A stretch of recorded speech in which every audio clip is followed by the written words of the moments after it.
Every rise lead to a future fall, and every fall gives you a chance to rise again.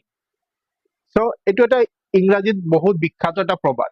আপুনি যদি জীৱনৰ যাত্ৰা পথত একবাৰ পিকত পৌঁছি যায় তাৰপিছত আপোনাৰ ফল হ'বই, আৰু ফল হোৱাৰ পিছত আকৌ আপোনাক এটা চান্স দিয়ে লাইফে যাতে আপুনি বাউন্স বেক কৰিব পাৰে। এতিয়া এই কথাষাৰক আমি অলপ মেথামেটিকেলি বুজি লওঁ।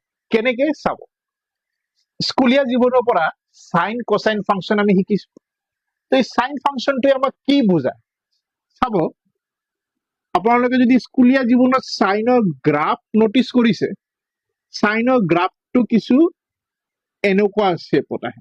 তো এই শেপটোৰ মানেটো কি, আকৌ ইফালেও আহিব, মই নেগেটিভত যোৱা নাই। এই ইয়াৰ মানেটো কি, সাইন থিটা কস থিটাৰ ভ্যালু আপোনালোকে 0 ডিগ্ৰীত উলিয়াব শিকিছিলে, 90 ডিগ্ৰীত আপোনালোকে উলিয়াবলৈ শিকিছে, 180 ডিগ্ৰীত আপোনালোকে উলিয়াবলৈ শিকিছিলে, then 270 degree, then 360 degree.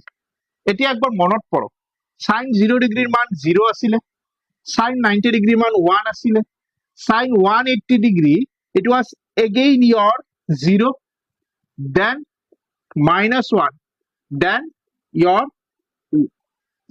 sin 360 again is 0. So এইটো আমাৰ মান আছিলে যেটো নেকি আমি স্কুলীয়া জীৱনত শিকিছো। এতিয়া প্ৰশ্ন হয় ই আমাক কি ইন্ডিকেট কৰে চাব, ম্যাথমেটিক্স আৰু নেচাৰৰ ৰিলেশনটো কেনেকুৱা। এইটো যদি অৰিজিন পয়েন্ট হয়, that means you are in 0, আৰম্ভণিত ইয়াৰ পৰা আপুনি ইয়ালৈ আহিলে, that means you are in peak of your life, it is 1। এই +1 টো পিক বুলি ধৰি লওক, আৰু এই -1 টোক মই ওৰ্স সিনাৰিও ধৰি লওক।